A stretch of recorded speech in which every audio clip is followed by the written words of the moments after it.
La buena es que en estos tiempos el diablo, o la mala, está trabajando intensamente, tendiendo trampas a la sociedad, malmetiendo a los ciudadanos unos contra otros, para atraparlos en esas trampas sociales con métodos muy diversos.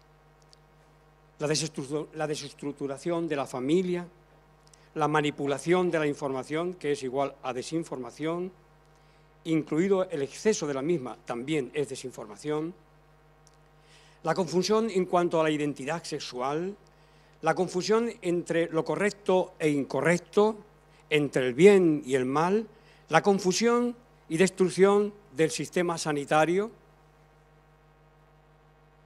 que hay siempre manifestaciones, ¿sí? ¿Quién tiene la culpa? Porque siempre hay manifestaciones, gobierne el que gobierne, siempre se manifiesta. ¿Quién tiene la culpa? ¿El gobierno, la oposición, Sánchez, Feijóo o la Esperanza Aguirre? Seguro. La situación del conflicto entre Ucrania y Rusia es una situación muy, muy preocupante, sobre todo para Europa. Nos quieren convertir en el campo de batalla y estamos en el medio entre Rusia y Estados Unidos. Si bien es cierto que estas dos naciones por el Ártico se tocan, prácticamente se tocan. Cuando se empieza una contienda es muy difícil sofocarla. Y con mentiras, provocaciones y acusaciones, que es lo que están haciendo, menos. Porque la mentira es el arma de guerra del diablo. Es un arma de guerra maligna que enciende muchos fuegos o enciende mucho más el fuego. ¿Amén? Santiago 3:5.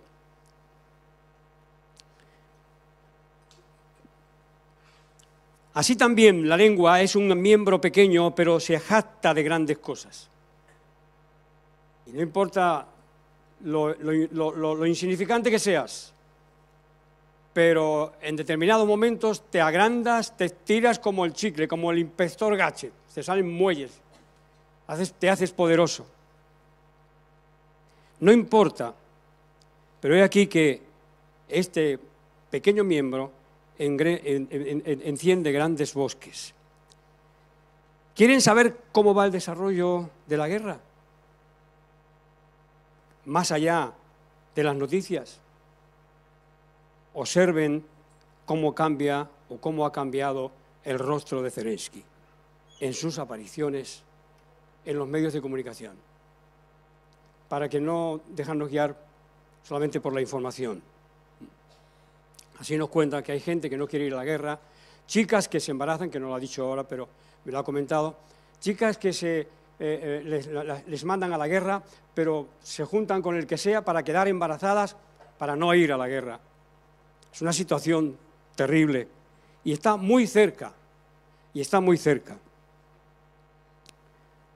¿Cómo terminará todo esto? No tiene muy buena pinta, si tenemos en cuenta que este conflicto, los que realmente están involucrados son dos potencias armadas hasta los dientes con ojivas nucleares. En fin, esta es la más mala, ¿vale? Ahora vamos a ir a por la buena. A ver si encontramos salida, porque Dios nos tiene preparada salida. Amén. No me gusta nada la situación y no me gusta nada la actitud que hay entre ambos bandos. Y sobre todo en el que estoy, fíjense ustedes, en el que estoy, porque esta guerra no empezó cuando entró Rusia, ya desde 1914. En 1914 el Papa Francisco salió con dos chicos ucranianos, porque había un conflicto ucraniano, ¿sí?, entre los prorrusos y los ucranianos. Esto es más extenso de lo que nos ponen en las noticias y más complicado a veces. Y salió el Papa con dos niños y dos palomas, y haciendo después de la oración del Ángelus. Y salió, hizo una premisa, compartió algo, dijo algo, y dijo a los niños, vamos, soltad las palomas. Y los niños soltaron las palomas. Y es curioso que ni bien soltaron las palomas, Salió un cuervo por un lado y atacó a una y creo que la liquidó. Y la gaviota salió por otro, una gaviota salió por otro y liquidó a la otra. Mal presagio. Lo que estaba haciendo el Papa es un buen deseo, pero parece ser que los designios a veces van por otro lado. Pero tenemos que estar preparados y saber dónde está nuestro refugio y nuestra fuerza. Amén. Ahora vamos a desarrollar un poco la buena. Después de todo, Dios es el que tiene el control de todo. Y tenemos que saber qué es lo que Él nos pide a nosotros. Tenemos que saber, tenemos que conocer qué es lo que Él nos pide a nosotros para salir victoriosos o airosos o salvos en medio de esta baraúnda de confusión, amenazas y peligros. Esta es un poco la situación que está en el mundo. Todos lo ven en las noticias. Yo no voy a profundizar en ello, porque hay algunos que cuelan el mosquito y se tragan el camello.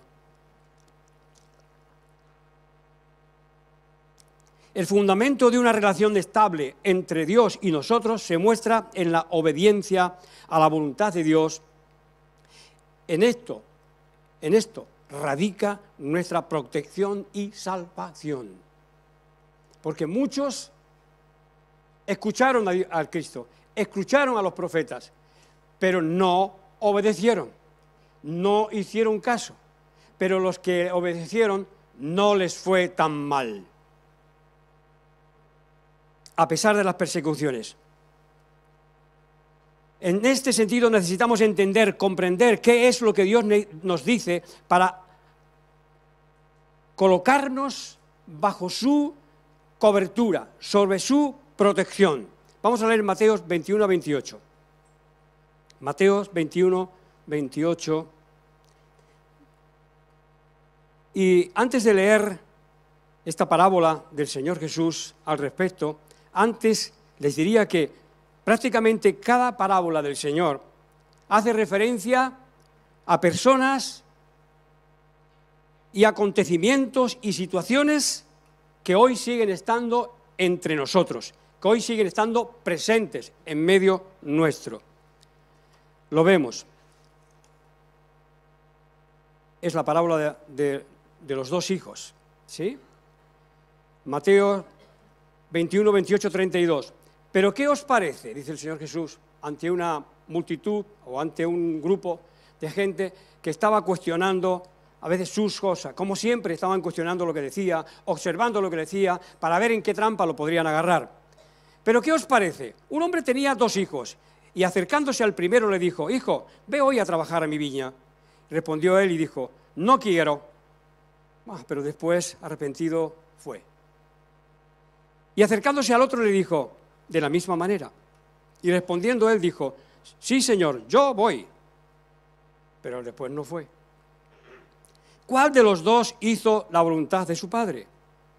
El Señor Jesús hizo esa pregunta delante de una audiencia y yo la hago aquí delante de vosotros hoy.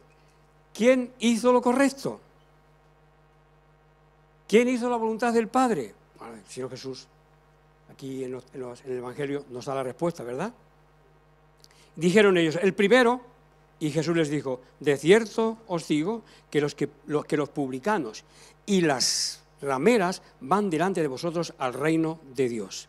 Porque vino a vosotros Juan en camino de justicia y no lo creísteis, pero los publicanos y las rameras le creyeron. Y vosotros, viendo esto, no os arrepentisteis después para creerle. Esto no es una cuestión de saber mucho. Esto no es una cuestión de tener un nivel intelectual alto. Esto no es cuestión de que te conozcas, yo qué sé, la geopolítica y puedas opinar de guerras o de conflictos bélicos. Esto no se trata de que tengas una preparación intelectual de lo más alto y que tengas dos carreras. Porque a los que se estaba dirigiendo el Señor y a los que estaban cuestionando al Señor eran gente preparada, gente de letras y gente que conocían más que letras. Conocían de la agricultura, conocían de filosofía, conocían de ciencia, las ciencias de entonces. eran gente preparada. Pero los publicanos también eran gente preparada, eran cobradores de impuestos. Los publicanos eran gente muy preparada, pero muy odiada. Uno de los más odiados en todo Israel.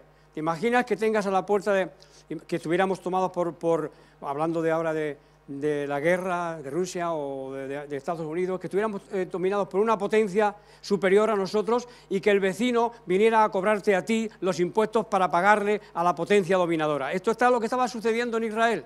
Estos son los publicanos, los que cobraban impuestos públicos, ¿sí? Y estos sí que tenían dinero, estos sí que vivían bien, porque el que cobra, pues tenía... Algo se bajaba, algo se iba por el lugar que no correspondía, o que sí que le correspondía. Por eso Mateo, que era publicano, cuando conoció al Señor Jesús y impactó su corazón, digo, Jesús, vamos a celebrarlo, esto hay que celebrarlo. Y esto está contado en un entorno parecido, en un entorno semejante al que Mateo metió el Señor Jesús. Y entonces organizó una fiesta, como tenía dinero, venga chicas, venga para acá, venga gente, venga todos los golfitos para acá, que tenemos aquí el líder, el gran predicador, lo tenemos aquí entre nosotros. Y entró Jesús a la fiesta y era el centro de la fiesta. Y los apóstoles, hay una película del Señor Jesús que lo refleja muy bien, y los apóstoles ahí en la puerta mirando, ay Dios, a nosotros no nos invitan, le han invitado a él, pero a nosotros no nos dejan entrar. Y un comecoco en ellos diciendo, pero ¿qué pasa? ¿Qué hace nuestro Señor? ¿Qué hace nuestro Maestro? Pero si, ¿dónde se ha metido? Y a nosotros nada, ni un caramelo, ni nada, ni un croissant, nada de nada, nada más que mirarlos. Y la cara de los apóstoles que están fuera está triste. Y el Señor Jesús está allí hablando a las prostitutas y a todos los golfos que hay allí. Dejaron la fiesta por un momento, estaban todos bailando, todos allí haciendo sus cosas, ¿vale? Y entró el Señor Jesús y en un momento se paró la fiesta. Se convirtió en el centro de la fiesta. Y todos, y todas, y todes le preguntaban.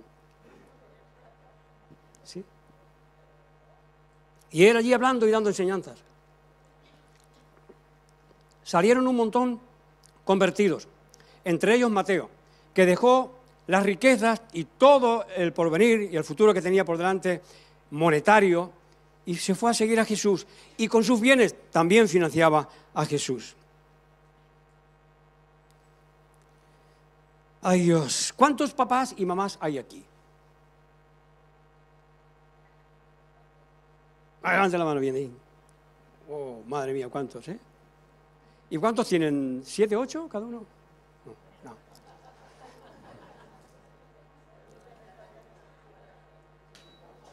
Hay muchos papás y mamás. Vale, vosotros sabéis que tanto al obediente como al desobediente de vuestros hijos tiene un plato de comida en su casa, el mismo techo, los mismos recursos, el mismo armario para colgar la ropa, ¿sí? Los mismos beneficios de los bienes de los padres, sea bueno o sea malo, agrade al padre o no lo agrade, agrade a la madre o no le agrade, pero es su hijo. Y a veces es tremendo, familias que tienen algún hijo con discapacidades fuertes, cómo la madre y los padres se vuelcan especialmente sobre el niño que está mal, que no estamos hablando de esos males, sino del que está sano y por sus narices, pues no colabora, no friega los platos, no aporta nada a la casa, vive de chulito en la casa. Aquí no pasa eso, pero bueno, normalmente suele pasar, ¿vale?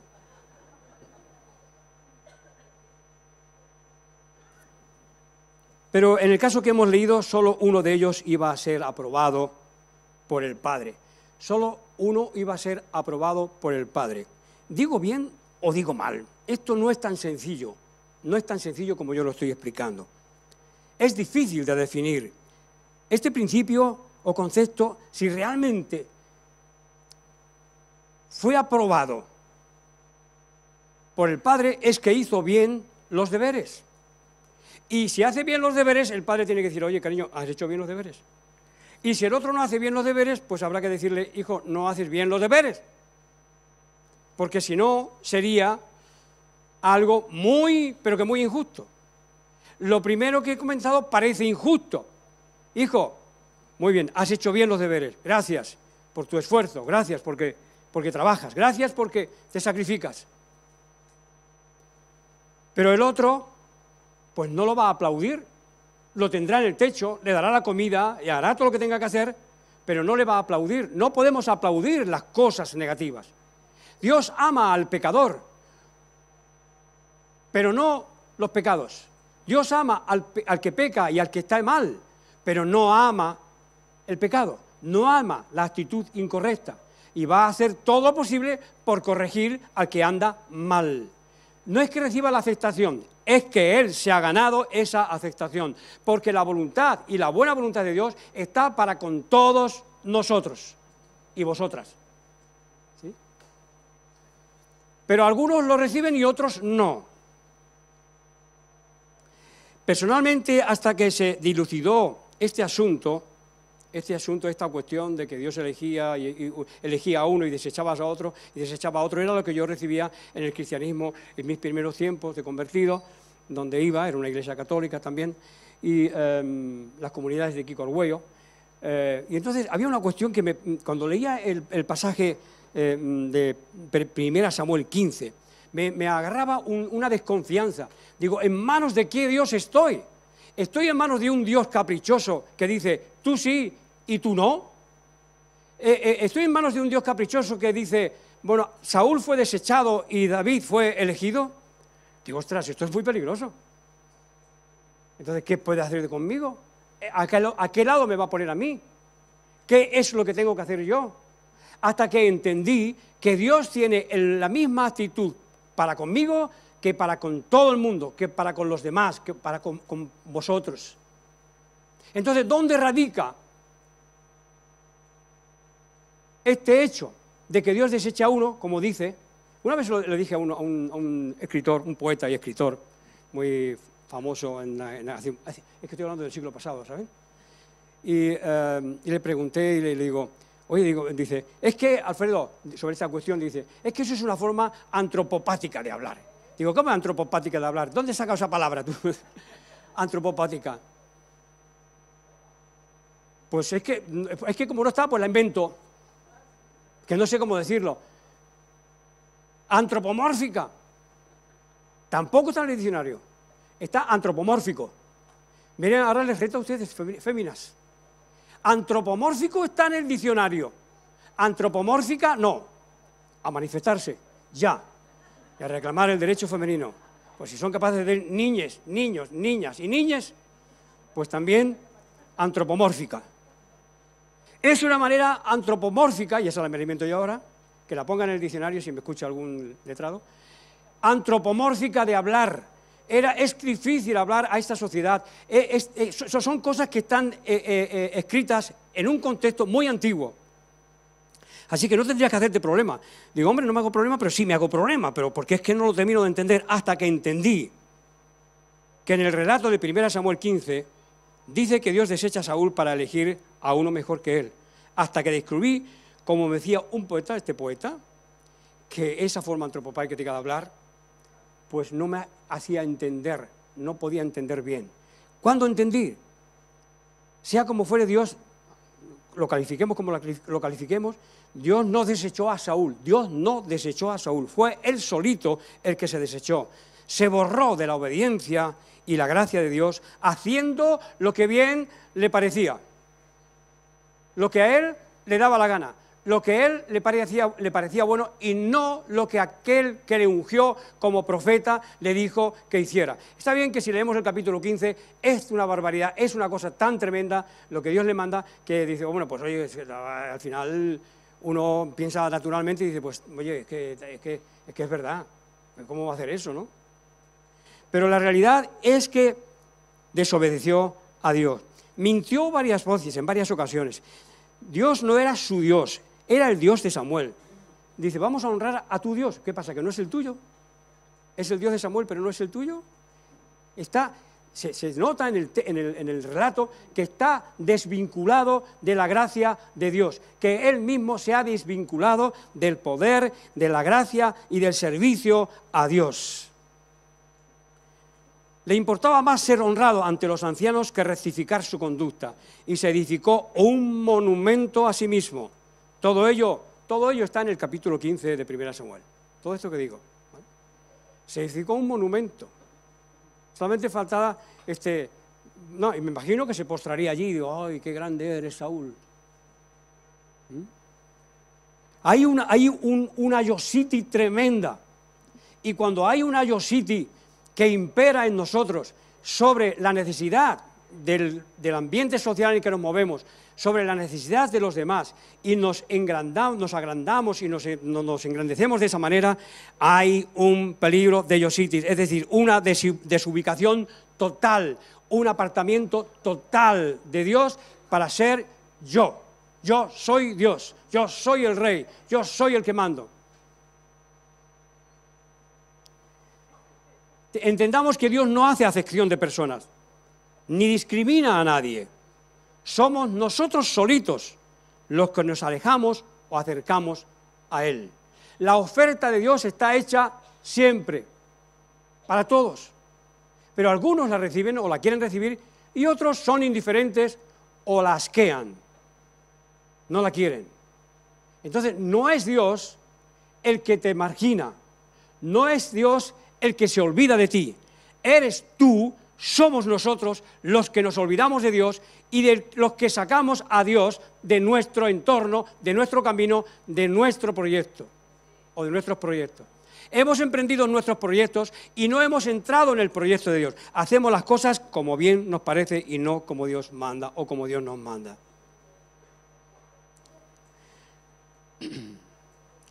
Así que Dios hace llover sobre justos e injustos y hace salir el sol sobre malos y buenos, o sobre buenos y malos. Pero esto no quiere decir que todos sean aprobados por Él, aunque Él haga salir el sol sobre todos y sobre todas y sobre todes. Él no hace diferencia, Él hace salir el sol sobre todos y sobre todas. No hace diferencia, la diferencia la hacemos nosotros. No quiere decir ello que por esto seas aprobado por Él. Es decir, no quiere decir esto que aunque goces de las bendiciones de Dios, quiere decir esto que tú eres aprobado por Dios. Porque tú ves la luz del sol, tú disfrutas del sol, disfrutas de la playa, disfrutas de lo que hay, disfrutas de las bendiciones de Dios, pero eso no quiere decir que tú estés actuando y siendo aprobado por Dios, que tus actos y tu actitud y tu forma de hacer esté siendo aprobada por Dios. Así que todos tenemos las mismas oportunidades, porque Dios no hace acepción de personas, pero nosotros sí la hacemos, e incluso hacemos acepción de dioses. Hacemos acepción de personas, hacemos diferencia entre las personas, y decimos las que son mejores y las que son peores según nuestro juicio, y nos alejamos de unas o de otras, y aquellos que dicen que son personas tóxicas. Yo lo que he descubierto que todos aquellos que hablan de que hay que alejarse de las personas tóxicas, me he dado cuenta que los tóxicos son ellos. Y como no pueden alejarse de sí mismos, van intoxicados todo el tiempo. Y la voluntad de Dios, es decir, el ser aceptado por Dios o ser desechado por Dios es algo intrínseco en nosotros, es algo que está en nosotros. Y a veces nosotros decidimos que no nos acercamos a Dios y le echamos a la culpa a Dios de que no se acerca a nosotros.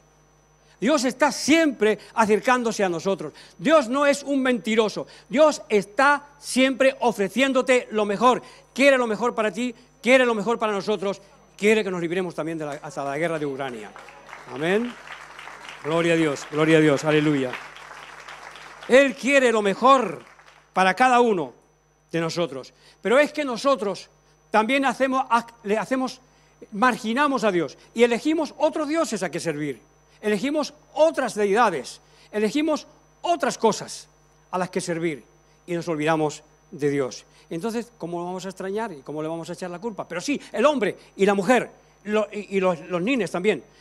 Somos tan descarados, tan atrevidos, que le echamos la culpa a Dios. La reencarnación nos explicaría muchas cosas. El hijo pródigo se fue solito de casa, nadie le echó. Se fue con los beneficios del padre y él solito volvió a casa y no fue desechado. ¿Entienden el mensaje continuo, permanente del Evangelio, que está disfrazado, yo no sé de qué cosa, pero que no terminamos de entender bien?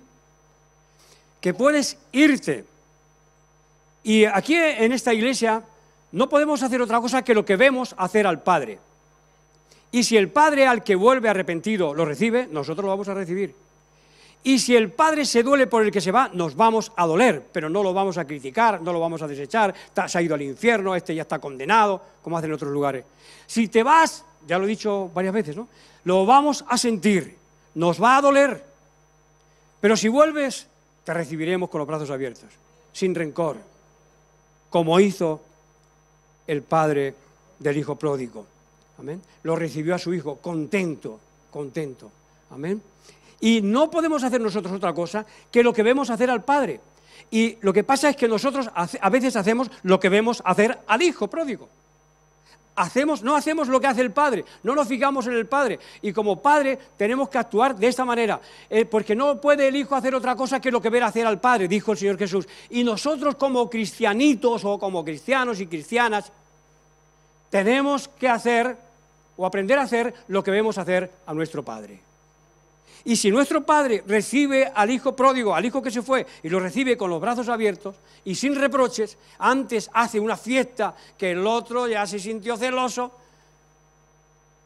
nosotros lo mínimo que tenemos que hacer es recibirlo con los brazos abiertos. Amén. Así que el hijo del pródigo se fue solito y volvió solito. El Señor quiso juntar a sus hijos como la gallina junta a sus polluelos bajo las alas, pero no quisieron, el pueblo de Israel no quisieron. Dios quería lo bueno para ellos, pero no quisieron. Dios quería llevar a la tierra prometida a su pueblo, pero no quisieron. Dios quería, pero la rebelión de ellos impidió que eso sucediera. Así es que cuando digas, ay, cómo Dios te bendice.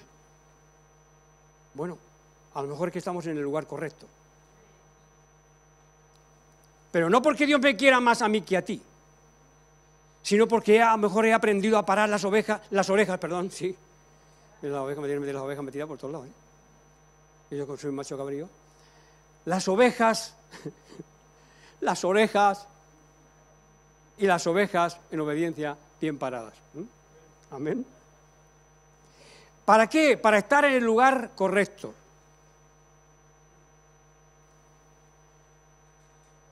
Dios quería llevarlos a la tierra prometida, pero no quisieron. Que seas bendecido por Dios no significa que seas aprobado por Él. Que seas bendecido por Dios y que goces de las bendiciones de Dios y del proyecto y del propósito de Dios no quiere decir que recibas la aprobación. Es una forma antropomórfica de hablar. Porque la realidad estamos viendo que es distinta. Dios quiere. Somos nosotros, nosotras, los que marcamos la diferencia. Porque la voluntad de Dios está extendida a todos los hombres, a todas las mujeres y a todos los que no saben lo que son, por el tema de la identidad sexual. Que seas prosperado en tus negocios o empresas no significa que seas aprobado por Él. Es decir, no significa que estés en los proyectos y en el camino y en la voluntad de Dios, aunque seas prosperado en tus caminos, en tus negocios. Que Dios bendiga tu campo no quiere decir que Dios apruebe lo que se ha sembrado o lo que se está sembrando en ese campo. Gozar de las bendiciones de la casa del Padre no significa que Él apruebe lo que haces. No significa que está bien lo que haces. No llames que está bien, no digas que está bien lo que no está bien. Y no está bien. Se me ha quedado grabado esto lo de Matilda, de mi nieto, ¿sí? Bueno, no es de mi nieto estuvo allí, pero bueno. Pero es como si fuera de mi nieto, fíjense que es una cosa maravillosa.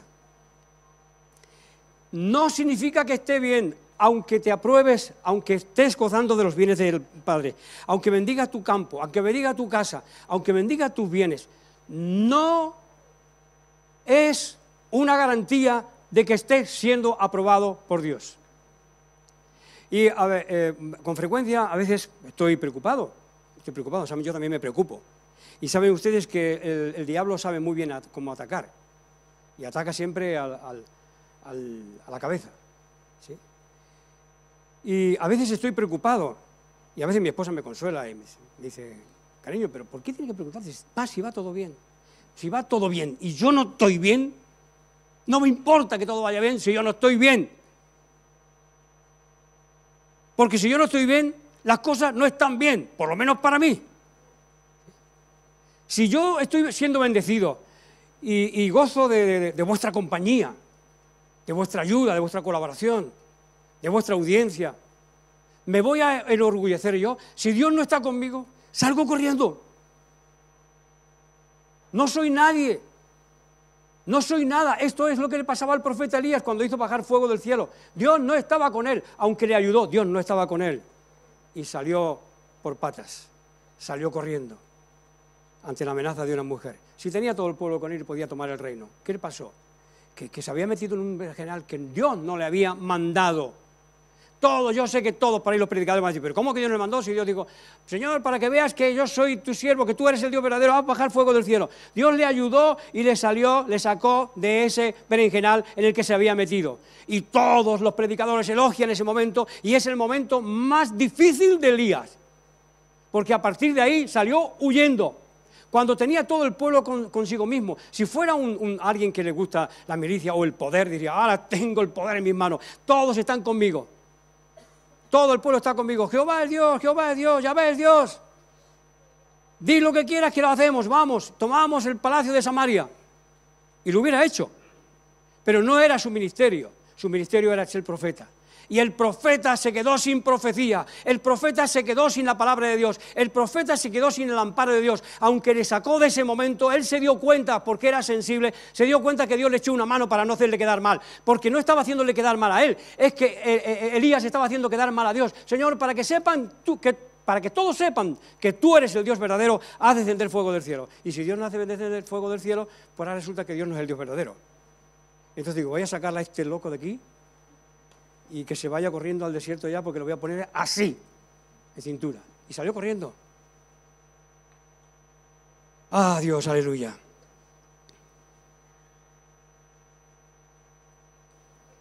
Muchos gozaron de las bendiciones de Dios, del Señor Jesús. Fueron sanados, resucitados, alimentados. Miles fueron alimentados, pero también les recriminó a los que fueron alimentados, les recriminó que no le seguían por el pan del cielo, que a vida eterna permanece, sino que le seguían porque habían saciado su vientre, porque habían saciado su hambre y gratis. Digo, ¿cómo no le vamos a seguir a este Dios? Aquí formamos un ejército, no necesitamos ni logística de guerra para alimentarlos. No necesitamos trabajar para alimentar nuestra familia. Nos fabrica el pan, nos fabrica los peces, nos fabrica la comida. Todos con Él. Siempre miramos desde este mundo. Pero es que Cristo lo miraba desde otra dimensión, porque no era de este mundo. Algunos están buscando los ovnis, los extraterrestres por todos lados. La Biblia está llena de ovnis y de extraterrestres. Hasta Pablo llegó a empezar a decir que Dios me eligió antes de la fundación del mundo. Hay misterios y cosas aquí que las tocaremos, con pinza o de lleno, pero las tocaremos. A los apóstoles en varias ocasiones también les recriminó que no les seguían por lo que predicaba, sino por lo que ellos entendían y ambicionaban, un puesto en el reino que supuestamente Jesús iba a dominar, el reino de Israel. Hay una relación directa entre amar a Dios y obedecer a Dios. Lo que demuestra realmente que le amamos, o que le amas, o que le amamos, es nuestra obediencia. No las cosas que hacemos, sino no las cosas que hacemos, sino la motivación con que la hacemos. ¿Qué es lo que nos motiva a hacerlas? Lo que haces es realmente lo que Dios te manda de ti, la actividad con que haces las cosas, la actitud con que haces las cosas, es realmente la actitud y motivación que le agrada a Dios, que Él te pide de ti, son tus deseos de obediencia y ganas de servir y ser útil a los demás lo que te motiva. ¿O son tus impulsos, deseos de ser notable y reconocido por los demás lo que te impulsa?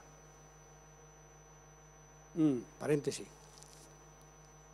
Tenemos que considerar esto. ¿Qué es lo que nos mueve? ¿Qué es lo que nos impulsa? Yo sé que ustedes vienen aquí porque quieren recibir la palabra de Dios y la guía de Dios, pero yo les invito a reflexionar. ¿Qué es lo que mueve? ¿Cuál es la motivación que está moviendo, impulsando mi vida? ¿Es el deseo de agradar a Dios? ¿Es el deseo de hacer la voluntad de Dios? ¿O es el deseo de ser notable y destacarme por encima de los demás? Que nadie se preocupe demasiado, esto es el pan nuestro de cada día. Aquí pasa menos, no digo que no pase, pero pasa menos, pero pasa. Pasar, pasa. A verlos, haylos. ¿Sí? Esto es algo normal hoy en día y siempre. Hay muchos maestros de vida que se ganan la vida en estos tiempos con teorías de cómo enfrentar los problemas, de cómo salir de tus conflictos, con multitud de prácticas, de técnicas para poder liberarte o para poder liberarte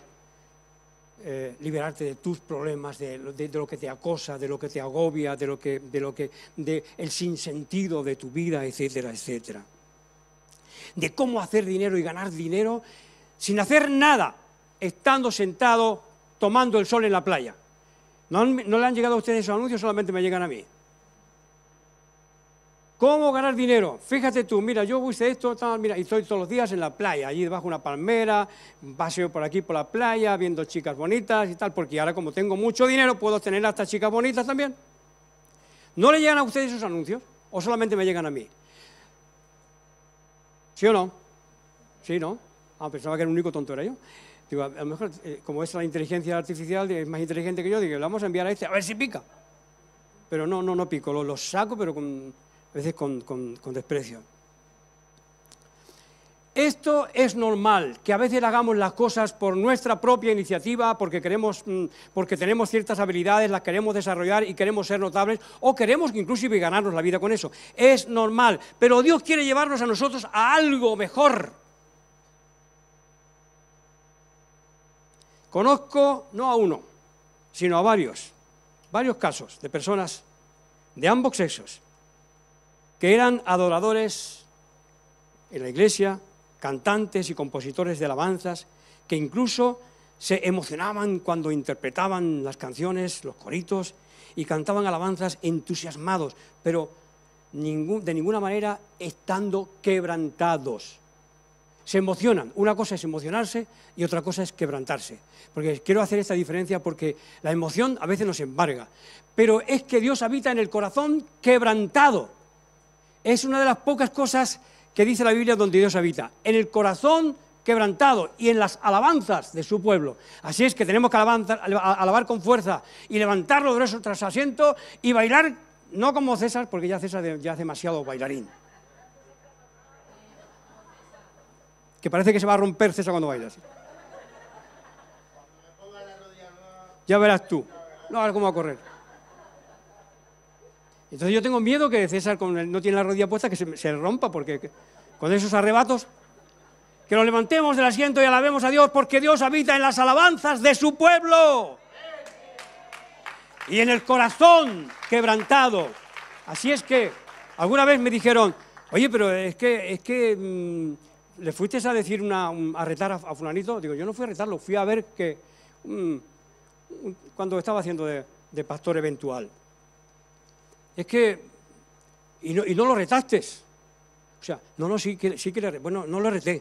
Le pregunté qué pasaba, por qué hacíamos esto, por qué esta actitud no nos beneficia a la iglesia. Estaba sustituyendo al pastor, ¿por qué no nos beneficia a la iglesia? ¿Qué necesidad tenemos de estar así? No, pero es que sí. Bueno, sí, pero es que si no empezamos a perdonar, si no erradicamos el rencor, nos va a amargar a todo y va a amargar a toda la congregación. Es el momento de que uno por uno vayamos sacando la amargura y el rencor de nuestras vidas.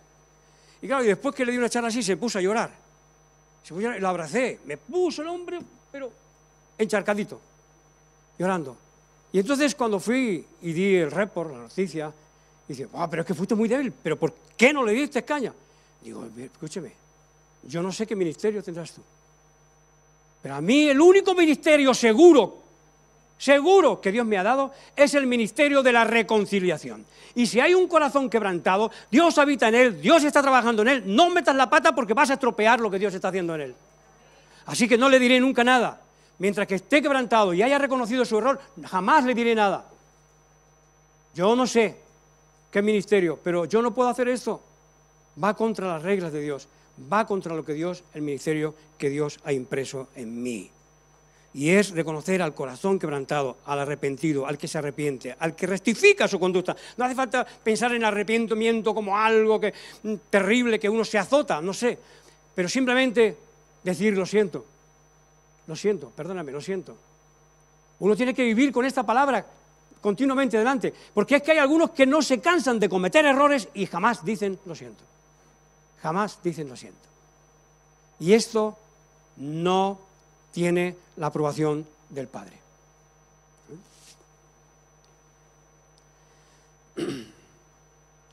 Y después, refiriéndome a los que estaban, a los cantantes y a los que estaban en la alabanza y se disputaban ahí el liderazgo, el púlpito, vamos, pero con saña a veces,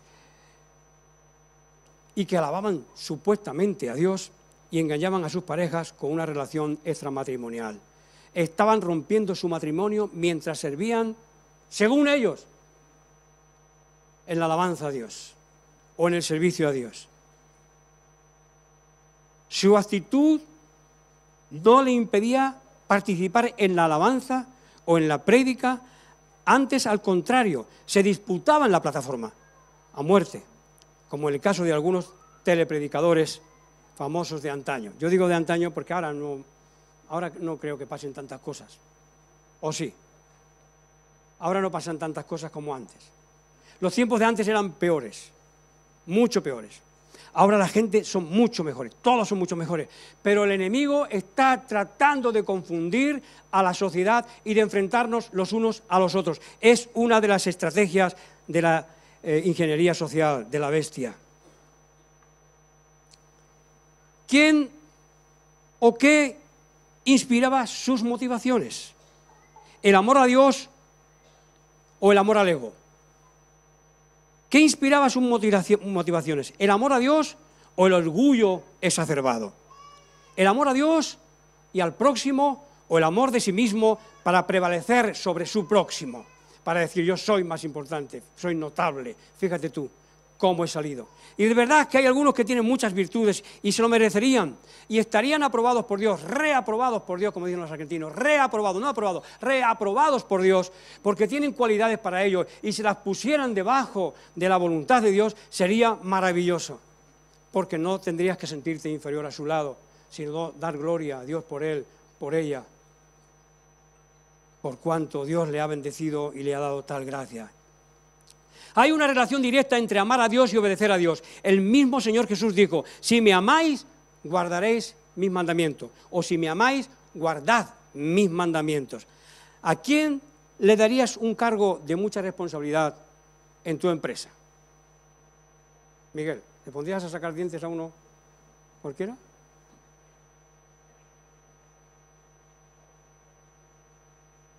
¿Pondrías en tu empresa y le darías responsabilidad a alguien de cualquier condición?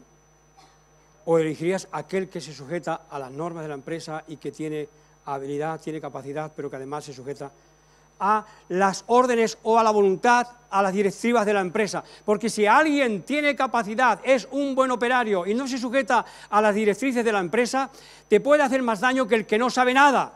Porque el que sabe cómo hacer las cosas bien, también sabe cómo hacerlas mal, pero hacerlas bien, mal. Entonces, ¿a quién contratarías? ¿A quién elegirías para que estuviera a tu lado? ¿A quién le darías ese cargo de tanta responsabilidad en tu empresa? ¿A quién? Pues eso.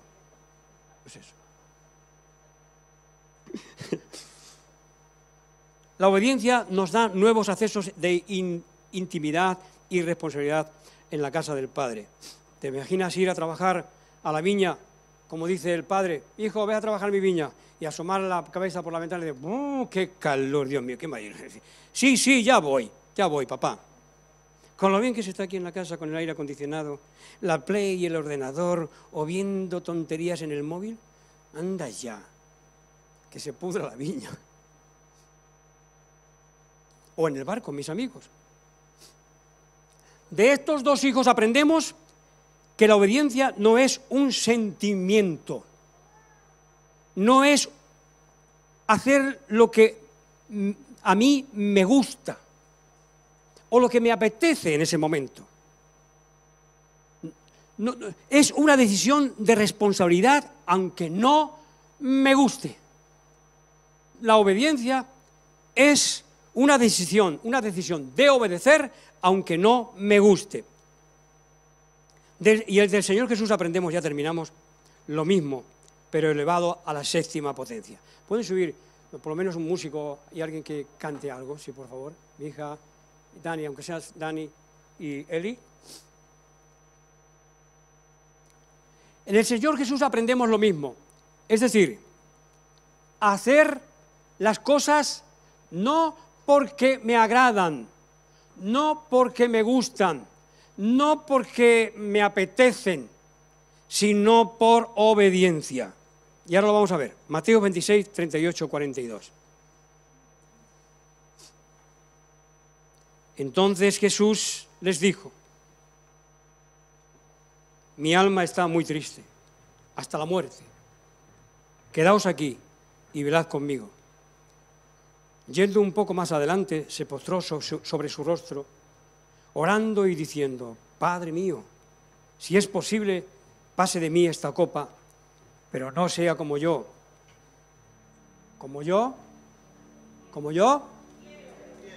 sino como.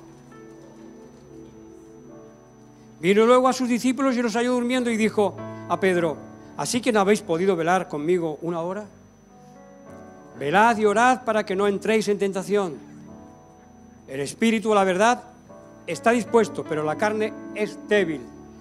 Tenemos una entidad en nosotros que es más fuerte que la carne, que se arruga por el calor y se encoge por el frío.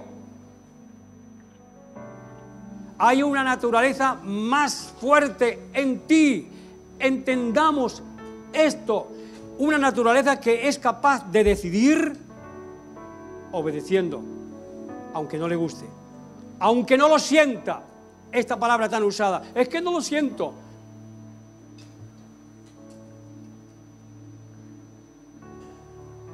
Velad y orad para que no entréis en tentación. El espíritu, la verdad, está dispuesto, pero la carne es débil. Otra vez fue y oró por segunda vez diciendo, Padre mío, si no puede pasar de mí esta copa sin que yo la beba, hágase tu voluntad. ¿Se imaginan el placer que estaba sintiendo Jesús por la que le venía encima? Nuestra entidad, nuestra figura, en lo que debemos fijarnos, nuestro patrón es la conducta de Jesús. Y fíjense el placer que sentía en hacer la voluntad de Dios. El placer que estaba sintiendo en hacer la voluntad de Dios.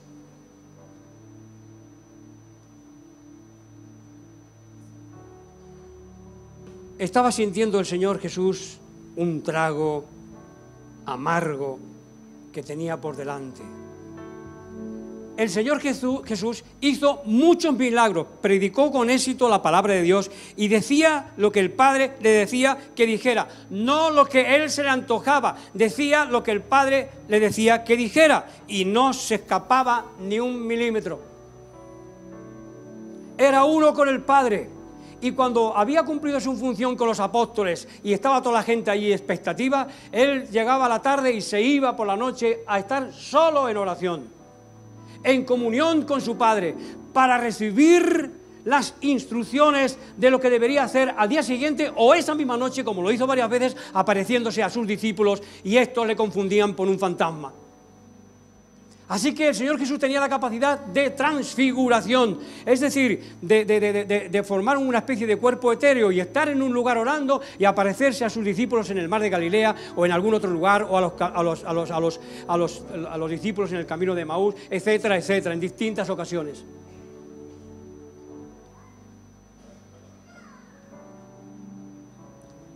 Esta última decisión,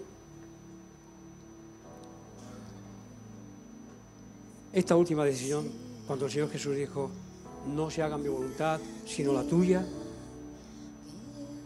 determina lo que el Padre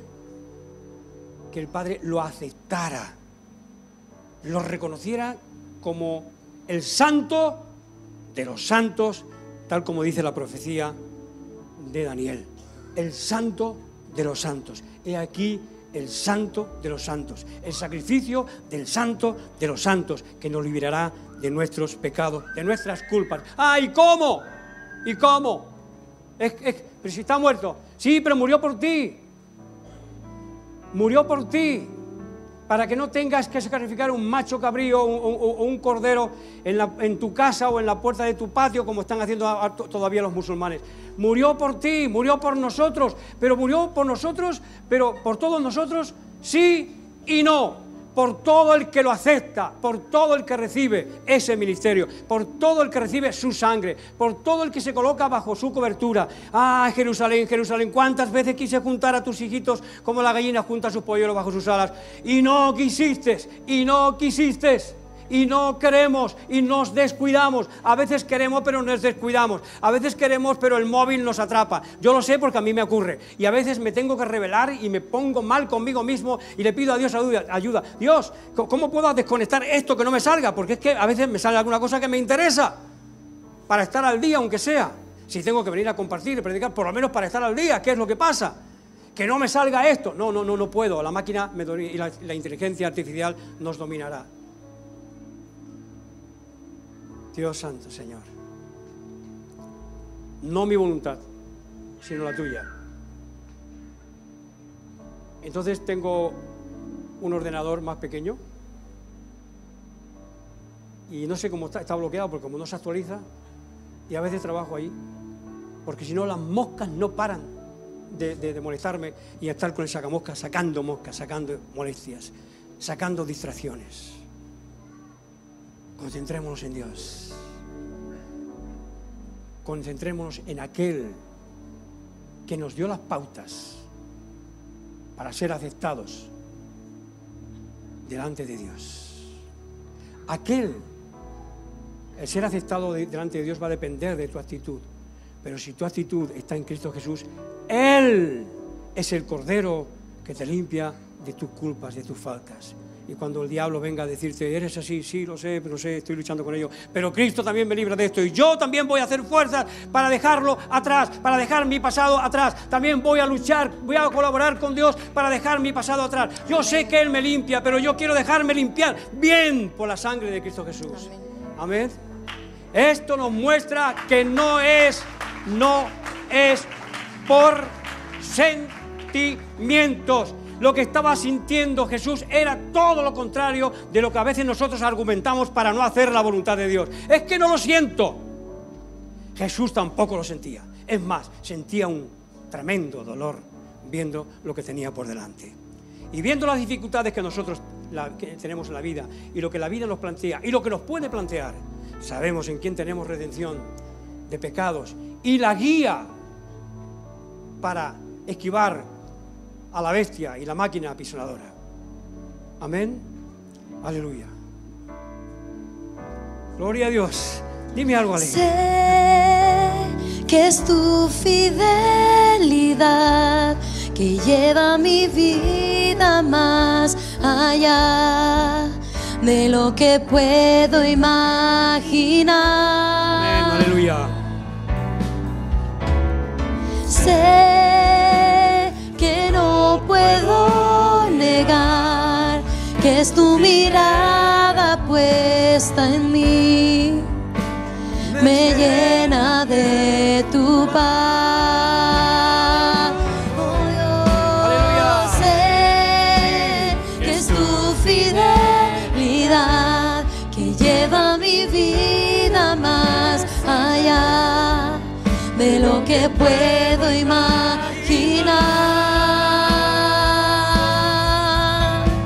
Sé que no puedo negar que es tu mirada puesta en mí, me llena de tu paz. Ay, qué confianza da saber que Él no te niega, que Él no reniega de ti, que eres tú, que somos nosotros los que nos apartamos de Dios, porque queremos seguir nuestros caminos. Pero es que el camino correcto es aquel que el Creador diseñó para mí. ¿Saben? Dios creó al hombre y a la mujer con una voluntad, con un propósito, con un proyecto. Y nos rebelamos contra Él. Así va a pasar con la inteligencia artificial. El hombre está creando la inteligencia artificial. El hombre está haciendo lo mismo, quiere hacer lo mismo que hace Dios. Pero esa inteligencia artificial se volverá en contra de sus propios creadores, se convertirá en contra de nosotros. Esto que es una gran ayuda, que puede ser una gran ayuda, se convertirá en nuestro propio enemigo.